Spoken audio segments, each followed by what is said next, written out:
Clear ہے کہ اس ملک میں جو راج چلے گا وہ دستور اور سنویدھان سے چلے گا. دستور اور سنویدھان کے اوپر جب بھی آنچ آئے گی، جس طریقے سے ہم اس سے پہلے کھڑے ہوئے تھے، پھر کھڑے ہیں اور آگے بھی کھڑے ہوں گے انشاءاللہ. بھارت کا سنویدھان اگر مضبوط رہے گا، بھارت کا سنویدھان اگر محفوظ رہے گا تو ہم بھی محفوظ رہیں گے. ہمارے آباء و اجداد نے، ہمارے بڑوں نے یہ فیصلہ کیا تھا کہ ہم مذہب کے نام پر بننے والے ملک میں نہیں جائیں گے، بلکہ بابا صاحب ڈاکٹر امبیڈکر، مولانا ابوالکلام آزاد، مہاتما گاندھی اور شہید اشفاق اللہ اور شہید بھگت سنگھ کے اس دیش میں ہم رہیں گے. جب ہم نے یہ طے کر لیا تھا تو مذہب کے نام پر بننے والے کسی بھی قانون کو ہم ہرگز برداشت نہیں کرنے والے ہیں. یہ ہمارا کھلا اعلان ہے کہ سٹیزن شپ امینڈمنٹ ایکٹ یا NRC یا NPR اگر مذہب کی بنیاد پر ہوگا، اگر اس ملک کے باشندوں کے درمیان تفریق کے نام پر ہوگا، اس ملک کے باشندوں کو بانٹنے کی کوشش کی جائے گی تو اسے ہم چلنے نہیں دیں گے انشاءاللہ. آج پورے ملک میں ہماری مائیں اور بہنیں،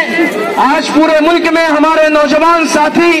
ہمارے طلبہ، یونیورسٹیز کے اسٹوڈنٹس جس طریقے سے سڑکوں پر آ کر دستور اور سنویدھان کی لڑائی لڑ رہے ہیں، میں ان سب کو مبارکباد دینا چاہتا ہوں. یونائٹڈ اگینسٹ ہیٹ کی طرف سے میں آپ کو سلام کرنا چاہتا ہوں اور اس یقین کے ساتھ، اس اعلان کے ساتھ اور اس عہد کے ساتھ اور اس حلف کے ساتھ ہم یہاں سے اٹھیں گے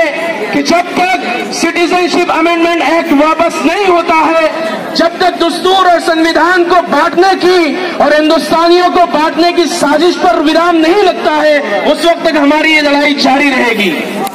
ایک اور اہم بات میں اس کیس سے کہہ دینا چاہتا ہوں،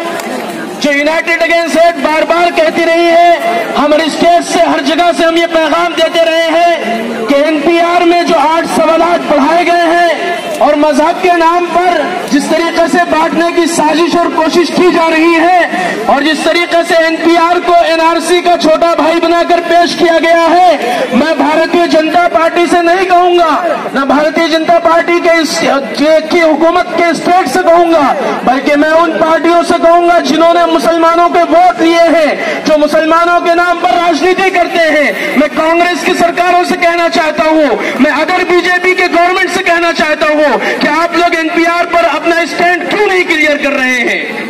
صرف 2 مہینے رہ گئے ہیں، اگر ابھی بھی NPR پر آپ کا اسٹینڈ کلیئر نہیں ہے تو کان کھول کر سن لیجئے.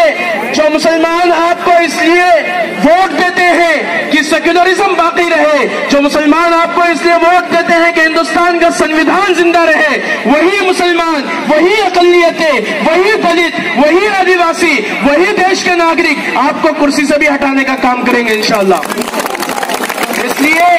یہ بات بہت صاف طور پر ہم کہنا چاہتے ہیں کہ یونائٹڈ اگینسٹ ہیٹ ہی نہیں، اس ملک کا ہر نوجوان، اس ملک کی ہر بہن، اس ملک کی ہر ماں، اس ملک کا ہر ناگرک اس وقت تک خاموش نہیں بیٹھے گا جب تک آپ پروپیگنڈے کی راجنیتی کو بند نہیں کر دیتے ہیں، جب تک آپ شاہین باغ جا کر ہماری ماں اور بہنوں سے بات نہیں کرتے ہیں، جب تک آپ جامعہ ملیہ اسلامیہ، علی گڑھ مسلم یونیورسٹی، جواہر لال نہرو یونیورسٹی اور ملک کے ہر ایک یونیورسٹی پر پروٹیلٹی کو بند نہیں کریں گے، جس وقت تک آپ یونیورسٹیوں کو ان کا اسٹیٹس نہیں دیں گے، جب تک آپ اس ملک کے باشندوں کو ان کا حق نہیں دیں گے، ہماری یہ لڑائی جاری رہے گی. انقلاب زندہ باد. السلام علیکم.